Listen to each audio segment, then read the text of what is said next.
আরেকবার করি স্যার। আর যে কাগজটা দিয়েছি যেটাতে ডায়লগটা লেখা আছে ওটা বলো, শুনি।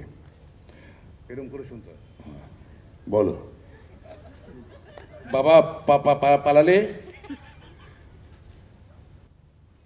তারপর মা পাওয়া যায়। এটা তো, এটা তুমি বাড়ি গিয়ে তোমরা বাবাকে বলো। আপনি বাবা স্যার, আপনি নীল স্যার এটা। এটা প্রপারলি ঠিক ডায়লগটা বলো। তুমি চতুষ্কোণ দেখো নি? চতুষ্কোণে এটা বলেছে, পরমব্রতও বলেছে, ও ঠিক বলেছে, বলতে পারে ও। এতক্ষণ ধরে হচ্ছে, রিহার্সাল হচ্ছে, বলো প্রপারলি। আরেকবার চেষ্টা করি স্যার। বলো। বাবার বাড়ি যখন গেলেন। আরে শুরু হচ্ছে অন্য জায়গা থেকে, বাবা দিয়ে শুরু করছো কেন? এই ডায়লগে কোনো বাপ নেই, এটা বাপহীন, এটা বউ দিয়ে শুরু করো। বউ গেলে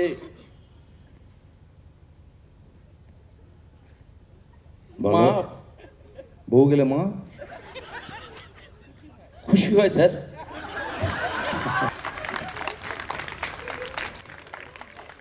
এটা নট এখানে ব্যাড। শেষ করি আমরা, আমার মনে হয়। হ্যাঁ, নট ব্যাড। এইটা ডায়লগটা পাল্টে এটা রাখাও যেতে পারে। বউ হারালে বউ পাওয়া যায় রে, কিন্তু মা হারালে মা পাওয়া যায় না। হলো না? হাততালি। ও তো জোর করে দিল, বিড়ি দিল। কিন্তু যদি আমি এইভাবে বলি তাহলে কেমন লাগে? সুভাষ, বউ হারালে বউ পাওয়া যায় রে, কিন্তু মা হারালে মা পাওয়া যায় না। অনুপম, তুমি গিটারটা নিয়ে নাও। ও তোমার কোলে মাথা দিয়ে শুয়ে আছে, ওর প্রচন্ড জ্বর, 104 মতন। আমি বলছি তো ও কি করবে, তুমি শুয়ে থাকো। আমি বলছি তুমি শুয়ে থাকো। ডাক্তার অনুপম রায়, শুধু অনুপম রায় নয়, ডাক্তার অনুপম রায় এসে নাড়ি টিপে যিশুর ডায়াগনোজ করবে যিশুর খুব শরীর খারাপ, কেননা এই ওয়েদারে বসন্ত এসে গেছে। এখানে আমরা বসন্ত কথাটাকে সোয়াইন ফ্লু দিয়ে রিপ্লেস করব। তো তোমার ওই বিখ্যাত আইকনিক গান বসন্ত এসে গেছে তুমি গাইবে, এককলি গাইবে, কিন্তু বসন্তের জায়গায় সোয়াইন ফ্লু বলবে, ঠিক আছে? আকাশ বিপদের মাঝখানে শুয়ে আছি, কানা ঘোষ শোনা যায়, সোয়াইন ফ্লু এসে গেছে, সোয়াইন ফ্লু এসে গেছে, কবিদের মৃতদেহ চাপা পড়ে কাগজে, সোয়াইন ফ্লু এসে গেছে, তার ছেঁড়া যন্ত্রের মাঝখানে শুয়ে আছি। কোথায় শুনবো? নীলাঞ্জনার কোলে যিশু শুয়ে আছে। আমলকি বনে শোনো, সোয়াইন ফ্লু এসে গেছে, সোয়াইন ফ্লু এসে গেছে, সোয়াইন ফ্লু এসে গেছে, সোয়াইন ফ্লু এসে গেছে। ব্রিলিয়ান্ট। Role reversal. সবর হয়ে গেছে ব্যোমকেশ, ব্যোমকেশ হয়ে গেছে সবর। এবার তারা নিজেদের মধ্যে কথা কাটাকাটি করছে, কথা বলছে কিছু একটা বিষয় নিয়ে, হয়তো বায়োস্কোপে বাজিমাত নিয়েই কথা বলছে তারা। ব্যোমকেশ হয়ে গেছে সবর, সবর হয়ে গেছে ব্যোমকেশ। শুনুন গোবরবাবু, সরি সবরবাবু, আপনার এই যে আপনাকে তো লোমকেশও বলা যাবে না। যাই হোক গোবরবাবু, সরি সবরবাবু, আপনার এই ছবিতে রিনে আমি দেখলাম, হ্যাঁ, আপনি খালি ছুটছেন ছুটছেন ছুটছেন ছুটছেন, একটা গাড়ি জুটলো না?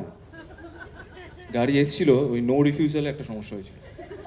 নো রিফিউজালের সমস্যা হয়েছিল। আপনি একজন গোয়েন্দা হয়ে আপনার সামনে দিয়ে নো রিফিউজাল লেখা ট্যাক্সি রিফিউজ করে চলে গেল, আপনি কি গোয়েন্দা? আসলে এটা পুরোটাই একটা পরিবর্তনশীল ব্যাপারের মধ্যে আছে।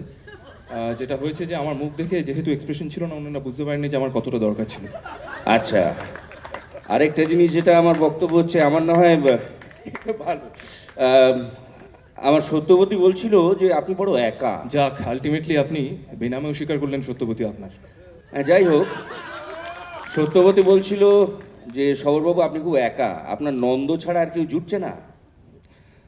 নন্দর সঙ্গে রিক্সায় বসাটা একটু বেশি কাছাকাছি হয়ে গেছে, তবে শেষ দৃশ্যে যেভাবে ইমোশনাল হয়ে পড়েছিলাম, জুন্দি। Brilliant, thank you so much, thank you. পরমকে একটা ইন্টারভিউ কন্ডাক্ট করতে হবে, তার জন্য আমাদের এখানে ছোট্ট একটা প্রপও রয়েছে। প্রপটা একটু দেখি। পরম, চুন্নিদি হ্যাভ আ সিট, অ্যান্ড তারপরে আমি প্রপটা দিচ্ছি আর কি। চুন্নিদি, আমরা তো নির্বাসিত নিয়ে কথা বলবো, সেখানে একটা বেড়ালের ভূমিকা রয়েছে। এবার এই বেড়াল সম্পর্কে তোমার মনে যাবতীয় যা যা প্রশ্ন আসে, ধরো তুমি এবিপি আনন্দের সুমন দে, তো কোনো প্রশ্ন বাদ দেয় না। হ্যাঁ, সুমনদের বউকে নিয়েও একটা রিসেন্ট প্রবলেম দেখা দিয়েছে যে হ্যাঁ গো তুমি আমার সময় দিচ্ছ না। সুমন তাকেও বলেছে আপনার সঙ্গে ঘন্টাখানেক সঙ্গে সুমন 1 ঘন্টার বেশি ওর বউকে আজকাল দিচ্ছে না সুমন, এরকম বাজারে শোনা যাচ্ছে কথা, ঘন্টাখানেক সঙ্গে সুমন। আমি তো ফোন করলে বলে লোকজন, হ্যালো আপনি কি ঘন্টাখানেক সঙ্গে সুমন বলছেন, আপনার সঙ্গে মিনিট খানেক কি কথা বলা যেতে পারে। সো তুমি ধরো ঘন্টাখানেক সঙ্গে সুমন হয়ে গেছো, তুমি এই বেড়াল নিয়ে যাবতীয় যা যা প্রশ্ন তোমার মুখে আসে সেগুলো করো। চণ্ডীদি, অনেক অনেক স্বাগত জানাই, ভীষণভাবে আপনাকে স্বাগত জানাই আমাদের এবিপি আনন্দের আজকের অনুষ্ঠানে, যার নাম ঘন্টাখানেক সঙ্গে সুমন, ঘন্টাখানেক সঙ্গে বেড়াল। আমরা এই অনুষ্ঠানটার নাম দিতে চলেছি। আপনি নিয়ে এসেছেন, দেখতে পাচ্ছি সঙ্গে বেড়ালটাকে। আমাকে প্রথমেই বলুন যে বেড়ালের লোম থেকে কেন অ্যালার্জি হয়?